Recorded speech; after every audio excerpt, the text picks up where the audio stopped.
repérer bien sûr d'où il venait, pour l'envoyer à Vichy, négocier cet échange.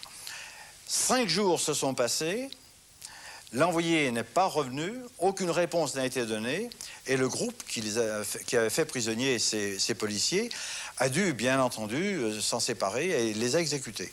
Alors c'est une affaire qui a été évidemment montée en épingle par les journaux de l'époque et par la propagande vichiste. On a parlé du Catin savoyard, etc. Mais contrairement à ce que viennent de dire les actualités, le calme n'était pas revenu en Haute-Savoie. Songez que la fosse commune où se trouvaient ces policiers a été découverte le 3 mars et que depuis le 31 janvier, toute la Haute-Savoie était en état de siège. La cour martiale sévissait. Il y avait 12 barrages pour aller, ne serait-ce que d'Annecy. Et puis, on ne dit pas que ces policiers avaient eux aussi des morts sur la conscience. Bien sûr.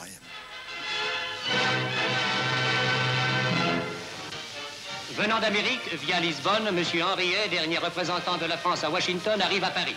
L'ambassadeur est accueilli par M. Guérard, secrétaire général auprès du chef du gouvernement, et par M. de Villiers-Terrage, représentant le président Laval. Avant de regagner Versailles, où il est attendu avec impatience, M. Henriet est reçu à Vichy par le maréchal. Votre fidélité à la parole donnée et à votre patrie, lui dit le chef de l'État, mérite d'être citée en exemple.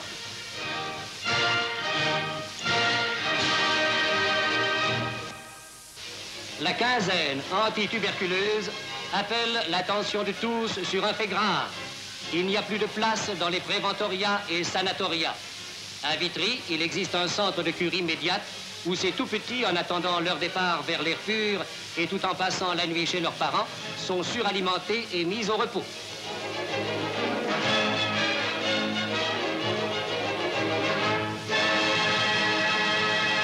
Fondée en 1943 sous les auspices du comité d'organisation de l'industrie du thermalisme, l'école technique d'Aix-les-Bains est destinée à donner une instruction aux doucheurs et masseurs des établissements thermaux des grandes stations françaises.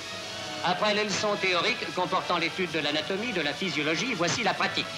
Les élèves s'exercent entre eux sous la surveillance des moniteurs. Après les massages, les mouvements de mobilisation articulaire.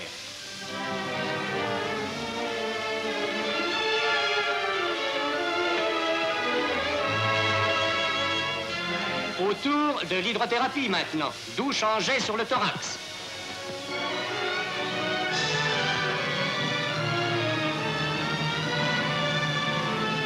Douche sur le foie. Massage combiné avec l'arrosage par l'eau thermale. Ainsi, les stations thermales françaises, déjà renommées universellement par leurs vertus curatives, verront leur réputation augmenter et leur valeur accrue par un personnel spécialisé et instruit.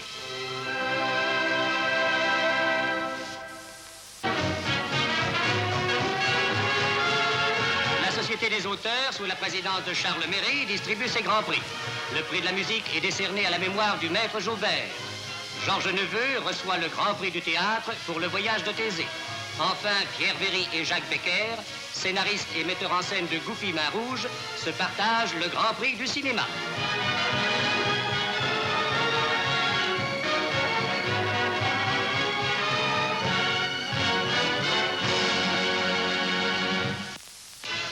À la Gaîté Lyrique, après le tirage de la Loterie Nationale, Lisette d'Arsonval et Serge Peretti de l'Opéra dansent la suite en blanc.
France Actualité a filmé pour vous un reportage à Maison Lafitte, Royaume des chevaux.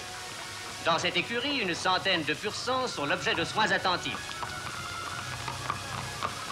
Tous les matins, montés par des jockeys apprentis ou lades, les chevaux qui dans quelques jours participeront à la réouverture d'Auteuil poursuivent un entraînement intensif sous les yeux de Noël Pelat, qui fut un étonnant jockey d'obstacles avant de devenir le plus jeune entraîneur de France.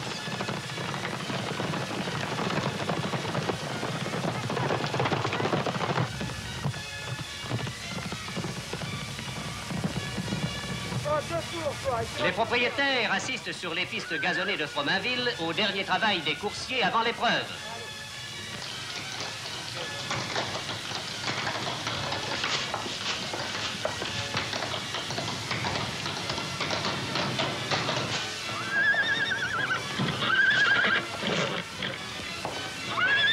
Au retour, on lave soigneusement les sabots. Ces sabots sous lesquels se cache peut-être la fortune.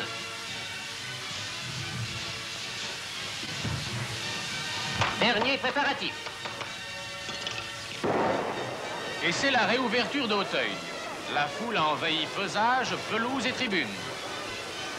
Images qui nous sont familières, nous retrouvons au paddock les joueurs en train de faire leur choix et les élégantes arborer des chapeaux de plus en plus extraordinaires. Et voici le départ du prix Troyton, triple de 3800 mètres. C'est Dantzig qui prend la tête dès le début. L'allure est très vive, mais le peloton reste bien groupé car tout le monde en veut.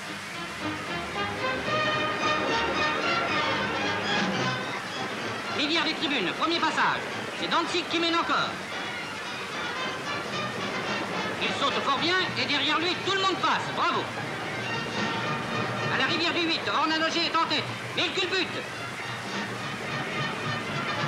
Le cheval délesté se trompe de parcours. Mais non, il rentre directement au paddock. 5 ou 6 chevaux sont encore en tête. Ils ont tous leur chance, c'est vraiment passionnant. Et voici la fin, à la dernière haie, Riviera a pris la tête, il résiste facilement à l'attaque de Barjaz, il a gagné.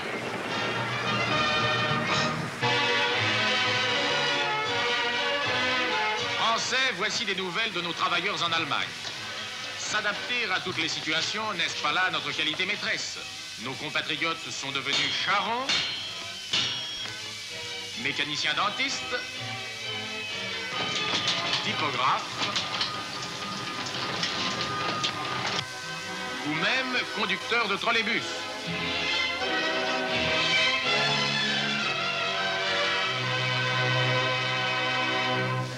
Alphonse Métral, vous ne figurez pas parmi ces travailleurs qui ont été en Allemagne. Vous avez été appelé pourtant. J'ai été appelé, comme tous les jeunes Français qui faisaient partie des classes 40 d'abord, dernier contingent de la classe 40, 41, 42, 43, et même, je crois, une partie de la classe 44. 44 ans. Voilà, 44 ans.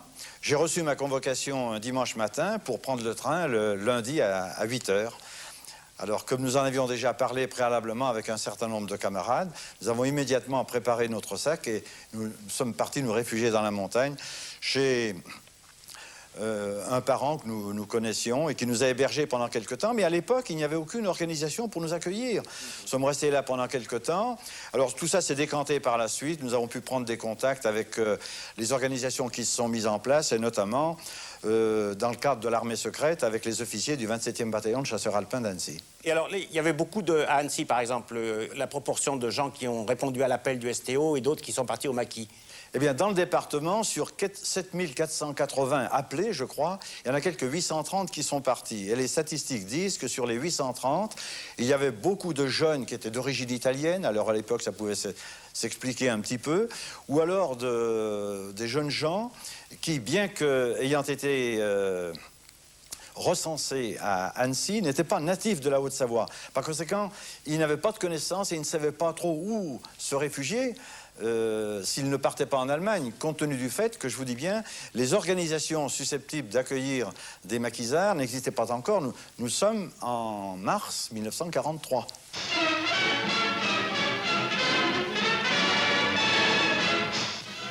Les 32e championnats de France de ski se sont déroulés à Serre-Chevalier près de Briançon.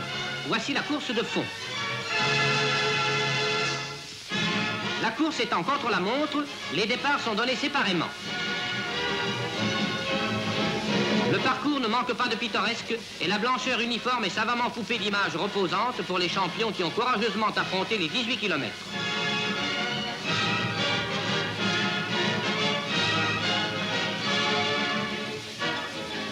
Passez l'arrivée, et voici le vainqueur, le Jurassien Robert Gingres. Concours de saut spécial maintenant.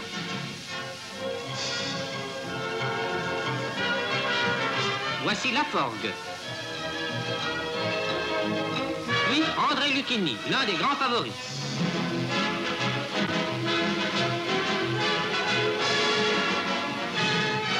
François Vignol. Et enfin, James Coutet, qui, par son style éblouissant, enlève le titre de champion devant son compatriote Lucchini.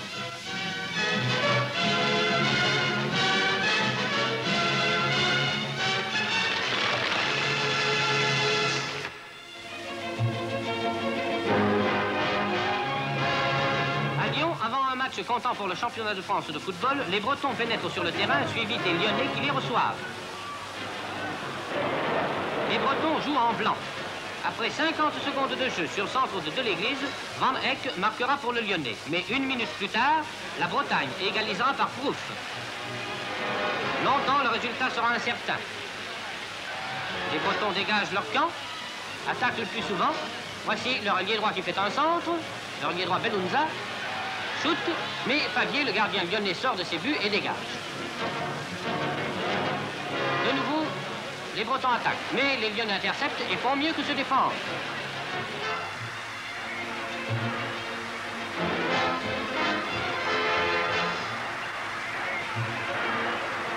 Le ballon va en touche et c'est seulement 2 minutes avant la fin que la Bretagne enlèvera le match grâce à un but de Belunza.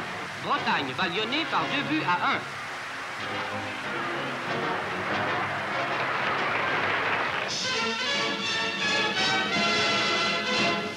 De troc en Allemagne. Voulez-vous acheter cet accordéon? Qu'apportez-vous en échange? Ces organismes originaux contrôlés par l'État permettent aux Allemands, en cette 5e année de guerre, de satisfaire besoins et désirs.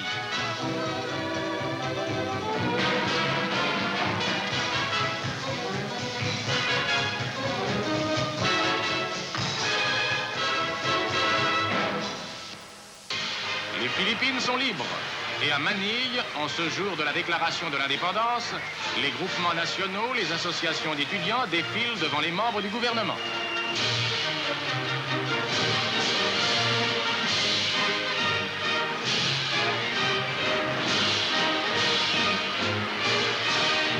Dr Mahé, chef de l'Estonie, décrète à Reval la mobilisation générale. Les hommes de ce petit pays de près de 1 200 000 habitants vont se joindre aux combattants luttant contre le bolchevisme.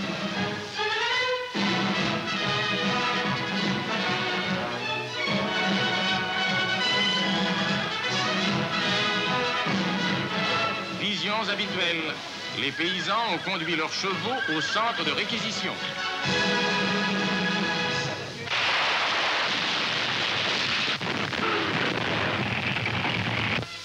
Le Führer reçoit des officiers qui se sont distingués par leur bravoure lors de la récente bataille de Tcherkassy. Parmi eux, le commandant de la Légion wallonne de SS, Léon de Grelle, chef du Rexisme, à qui le chancelier Hitler remet la croix de chevalier.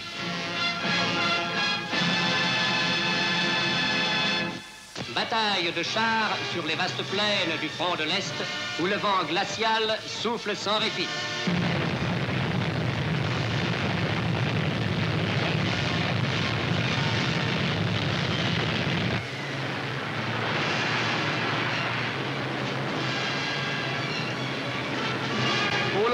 Des chars ennemis, mais ce ne sont que des chars en toile peinte.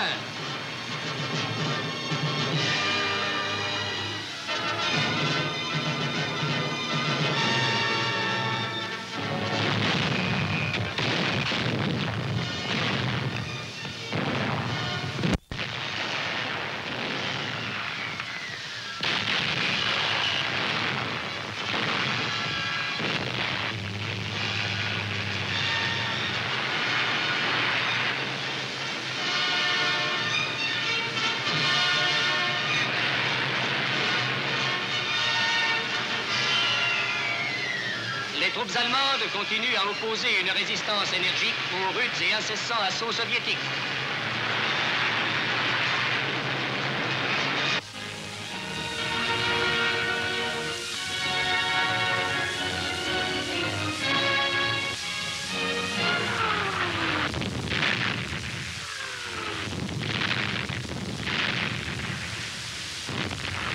Cette semaine, pas d'action importante, à l'exception d'une vive activité d'éclaireurs et de groupes francs.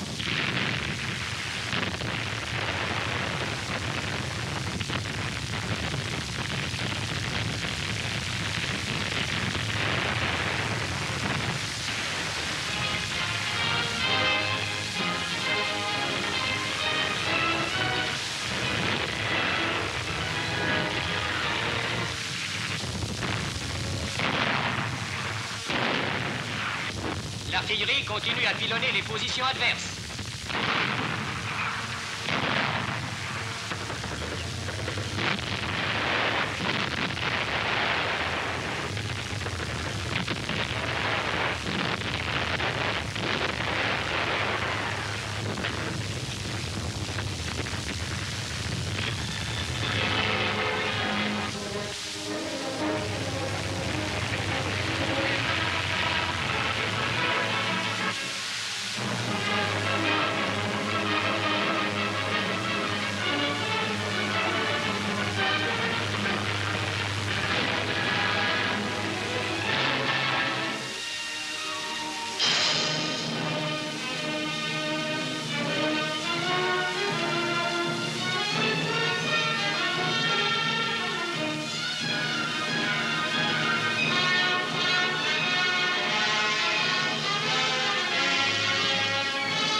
Semaines après leur débarquement, les Anglo-Américains se trouvent sur une tête de pont d'un espace beaucoup plus restreint qu'au début de la campagne.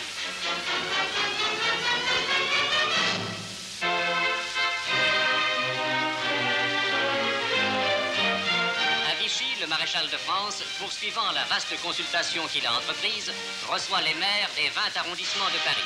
Monsieur René Bouffet, préfet de la Seine, présente au chef de l'État les représentants de la capitale, cœur et cerveau de la nation.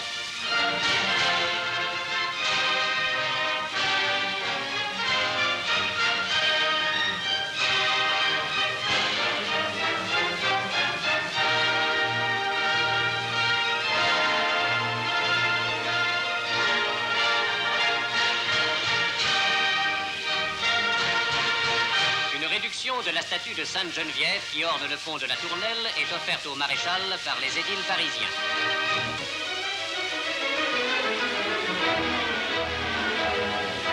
Les remarquables résultats obtenus par les services de la défense passive dans le domaine de l'aide apportée aux sinistrés ne sont pas le résultat d'une improvisation. Ce personnel, constitué par des volontaires ou des requis civils, est astreint régulièrement à des manœuvres répétées, car le sauvetage des victimes se déroule bien souvent dans des conditions périlleuses.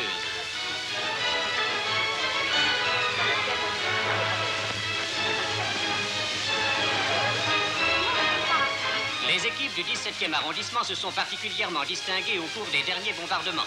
Elles sont aujourd'hui à l'honneur. Le tableau de la défense passive du département de la Seine est éloquent. 580 personnes ont été retirées vivantes alors qu'elles se trouvaient sous des immeubles effondrés. Malheureusement, la défense passive a payé un lourd tribut au cours des derniers bombardements.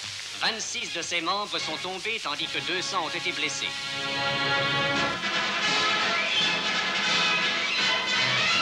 On sait maintenant que Pétain, naturellement, était très hostile aux terroristes. Il l'a dit, il l'a répété. Chaque fois qu'on lui parlait de maquis, de résistance, il se rappelait les mutineries qu'il avait réprimées. Donc ça donne bien l'état d'esprit dans lequel il était. Il a eu une seule parole un petit peu de tolérance vis-à-vis du maquis des Glières. Il a dit « Ces pauvres petits, ils vont tous se faire massacrer ». Mais il a laissé Darnand « Allez vous massacrer hein », puisque c'est Darnand qui organisait ça. Alors, moi, je voudrais savoir, Darnand, les Allemands, les groupes mobiles de réserve, comment ont fonctionné ceux qui ont réprimé le maquis? Au moment de l'attaque, la symbiose a été parfaite et totale entre la milice et les troupes allemandes. Mais bien entendu, le colonel Lelon, qui dirigeait les forces du maintien de l'ordre, et Darnand, ont tout fait pour laisser croire aux Français, à la population de la région d'abord et à l'ensemble de la France ensuite, que les Allemands n'étaient pas dans le coup. Et il mettait un point d'honneur à faire en sorte que le maquis des Glières et toute la résistance dans le département soit supprimée uniquement par les forces de police qui avaient été envoyées dans le département à cet effet, qui étaient sous les ordres précisément du colonel Lelon. Et alors, quel était le rôle réciproque des groupes mobiles et de la milice française? Les groupes mobiles de réserve n'ont pas participé aux attaques. C'était essentiellement les miliciens qui, déjà bien avant l'arrivée des Allemands, ont mené plusieurs attaques contre le plateau des Glières, ont été chaque fois repoussés, du reste avec de lourdes pertes. N'oubliez pas qu'à ce moment-là, le plateau était enneigé, que nous avions 2 mètres de neige et que nous étions à des températures moyennes, voisines de moins 15, moins 20 degrés. Bon, nous les attendions dans des fortins qui étaient bien organisés, et comme ils n'étaient pas eux-mêmes très aguerris, et que nous tenions des positions dominantes, ils ont eu des pertes assez sévères. Par contre, les groupes mobiles de réserve étaient surtout occupés à faire le blocus. À vous empêcher de vous échapper. À nous empêcher de nous échapper au cas où on aurait voulu, surtout nous empêcher de circuler, parce qu'on n'était pas encore attaqué et on ne cherchait pas à partir à ce moment-là. Mais ce qui était important, c'était de participer à la paralysie du département. Il fallait absolument que l'état de siège qui avait été décrété soit respecté. On ne pouvait pas circuler d'une commune à l'autre. Il fallait des laissez-passer spéciaux pour aller d'une commune à l'autre. Mais alors vous avez été en contact, vous, avec ces GMR? Vous les avez fait prisonniers, même si j'ai bonne mémoire. Nous avons fait des GMR prisonniers au cours d'une opération de représailles, ça sera un peu long à expliquer, qui résultait du fait qu'après des pourparlers qui avaient été engagés entre le lieutenant Tom Morel, qui était le premier commandant du maquis des Glières, et le chef d'un des détachements du groupe mobile de réserve, un contact avait été pris précisément pour que nous puissions garder quelques passages, d'abord pour le ravitaillement et ensuite pour des liaisons qui étaient absolument indispensables. Donc il y avait 3 degrés. Il y avait les GMR avec qui, de temps en temps, on essayait de discuter, de négocier, qui étaient les forces molles de l'ordre, si j'ose dire. Il y avait la milice, qui, elle, était très dure. Et puis il y avait évidemment les Allemands qui collaboraient avec la milice pour vous encercler. Et vous avez reçu des armes par parachutage. Oui. Alors, comment s'est passé ce parachutage? Parce que moi, j'étais au Vercors. Et au Vercors aussi, on a reçu des armes par parachutage, trop et au mauvais moment. Et j'ai l'impression que ça s'est passé de la même façon avec vous 2-3 mois plus tôt. Voilà. Eh bien, quand nous sommes montés au plateau des Glières le 31 janvier, c'est parce que le parachutage qui nous était annoncé, qui était promis, devait être exécuté à la première lune de février, c'est-à-dire dans les jours qui suivaient. Or, un seul avion est venu parachuter quelques 50 containers dans les premiers jours de février, et il nous a semblé que cet avion n'était pas destiné à parachuter sur le plateau des Glières. C'est un avion qui n'avait pas dû trouver son terrain de parachutage dans une autre zone et qui, sachant que nous étions en permanence susceptibles de réceptionner des parachutages, est venu larguer sur le plateau des Glières à ce moment-là. C'est-à-dire que le plateau des Glières a été considéré à Londres et à Alger, d'une certaine façon, comme le premier lieu sûr ou fixe où on pouvait envoyer des armes pour les sous-distribuer ensuite dans toute la région. Exactement. Exactement. Or, à la suite de ce premier parachutage, toutes les opérations ont dû être supprimées en raison des intempéries.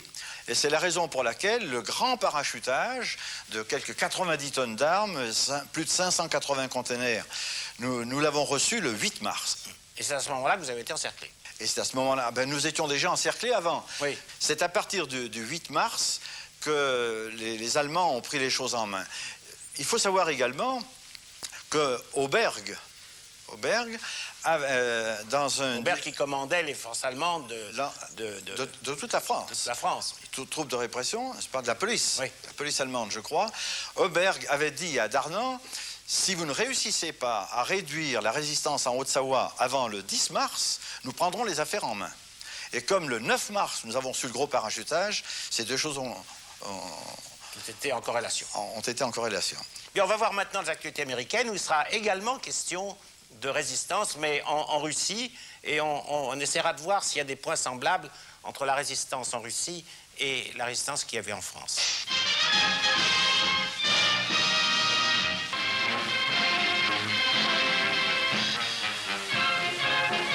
Gomel, vital rail center in White Russia, and one more city retaken by the Red Army rolling westward. rolling as fast as 10 miles a day. Scenes of liberated Gomel, familiar scenes whose pattern follows Kursk and Kharkov and Kiev, and the 1,000 Russian cities whose German signs are down to stay. In Gomel, a girl MP directs street traffic. And beyond Gomel, new battle lines. Russian rocket guns signal one more offensive.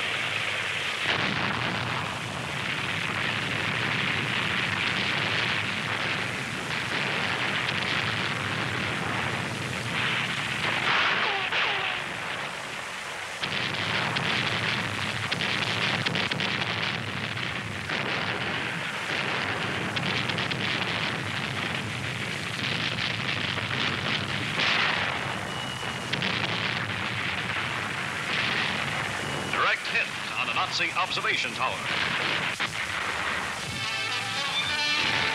One more liberated village and fearless guerrilla fighters return to greet the Red Army. For the capture of Katyal, a girl guerrilla leader, the Nazis had offered a fat reward, money, land, and food. But no one talked, and Katyal lived to scourge the Nazis. These are soldiers of the forest operating in small guerrilla bands, striking with sudden fury. A people's army of young and old fighting the good fight for freedom, for family, and for peace. Alphonse Métral, on a pu dire que les partisans soviétiques étaient au milieu des paysans comme des poissons dans l'eau. Et vous-même, que la propagande de Vichy désignait comme des terroristes, etc., comment vous étiez avec les paysans? Bien, nous aussi, nous étions comme des poissons dans l'eau dans le département. Il est bien évident que la résistance en Haute-Savoie n'aurait pas pu avoir l'ampleur qu'elle a eue et son efficacité si toute la population, dans sa grande majorité, n'avait pas été dans le coup.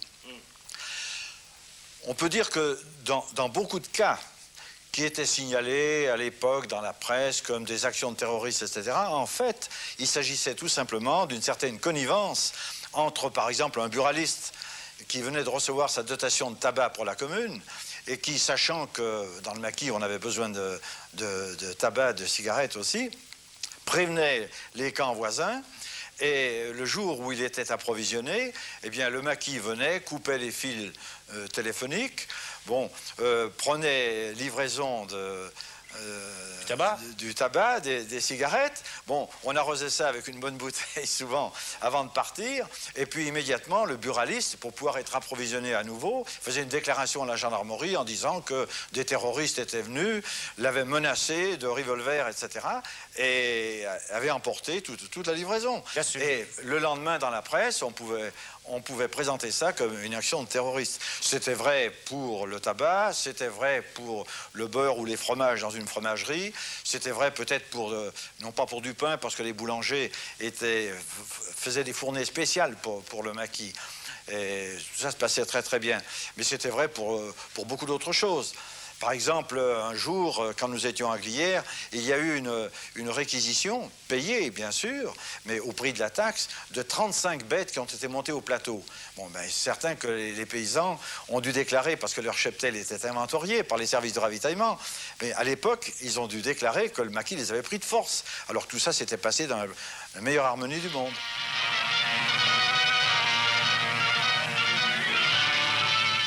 Washington, a decoration for Red Cross gallantry under fire. Major General Lewis awards the first Silver Star to a Red Cross worker, James Shaw, who faced death from Nazi bombs in Sicily to rescue wounded American soldiers. I'm proud to accept this honor from the War Department, not for myself alone, but for Red Cross. I feel that it represents, in a sense, what Red Cross men and women are doing throughout the world. Red Cross heroes on every fighting front. At a debarkation port somewhere on the East Coast, an Army hospital transport plane lands with wounded soldiers flown from overseas fighting fronts. From here, the wounded are sent to Army hospitals for further treatment and convalescence.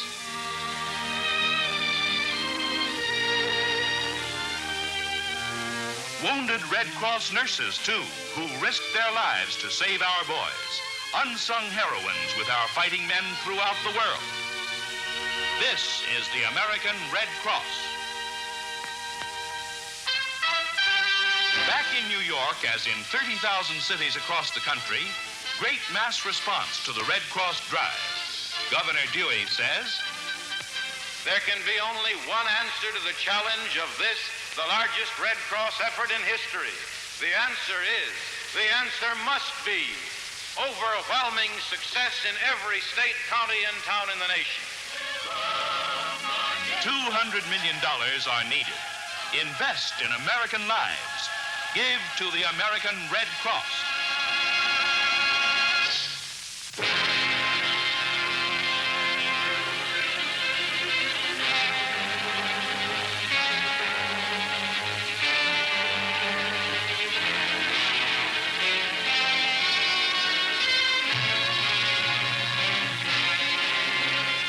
Abbey of Monte Cassino, spared until the 11th hour, must now yield to military necessity and the safety of our soldiers' lives. Cassino is only 80 miles from Rome. But the Allied drive over this road to the Italian capital has been long delayed by German control of this sector. Cette bataille de Cassino a été, comme vous le savez, une bataille internationale, puisqu'y ont participé des Néo-Zélandais, des Indiens, des Polonais, des Anglais, des Américains. Eh bien, il faut le dire, ce sont les troupes françaises de juin qui, bientôt, vont réussir, par la victoire de Garigliano, dans quelques semaines, finalement, à contourner la position et à permettre aux Alliés de marcher sur Rome. The Nazis had even entrenched themselves in the monastery, from which their artillery constituted one of the deadliest enemy strongholds on the road to Rome. One key point to be knocked out first is an old castle, just below the monastery and also occupied by Nazis.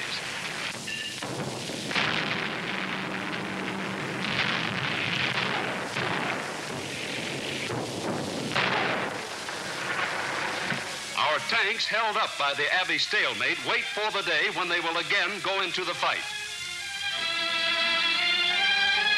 And for battle-weary Fifth Army soldiers, slit trenches for beds. For weeks, Allied planes, even big flying forts and liberators, have bombed nearby towns in low-altitude attacks to blast away for ground troops.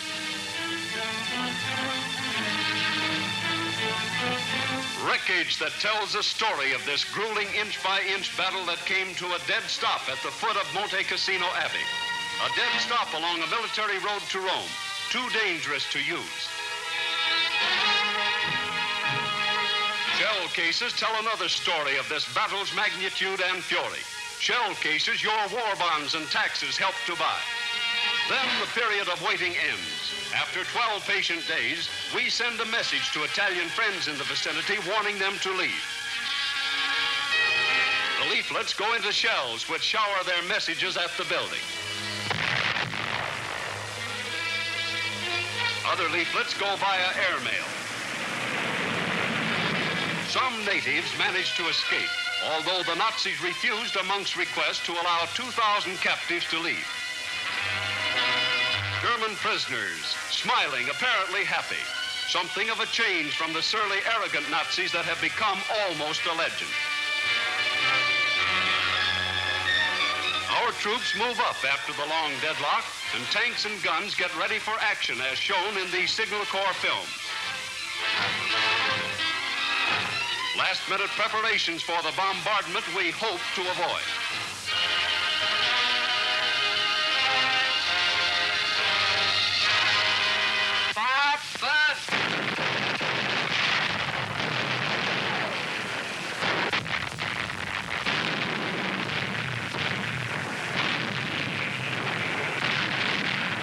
Waves of Allied planes roar overhead, trailing vapor.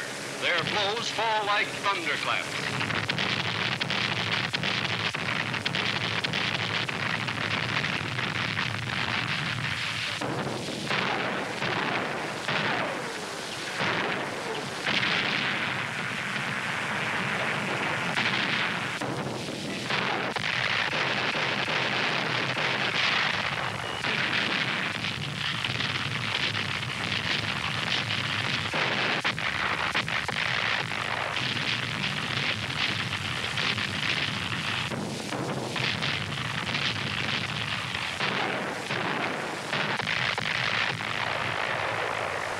Sacred Abbey is no longer a Nazi fort, and from General Eisenhower comes an order. If we have to choose between sacrificing a famous building and sacrificing our own men, then our men's lives count infinitely more, and the building must go.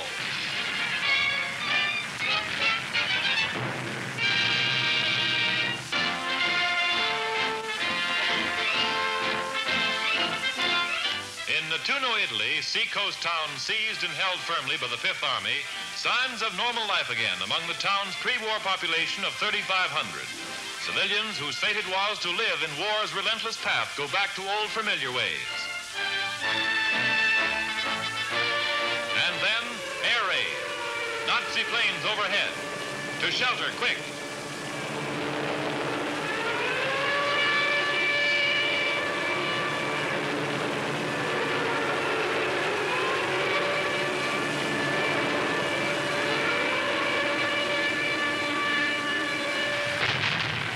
Another sudden interruption to life in Nettuno.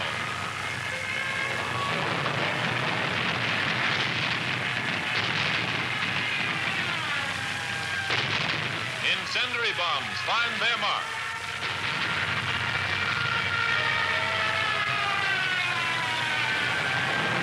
Compared to our massive bombings over Germany, this is a small, inconsequential raid by dwindling Nazi air power.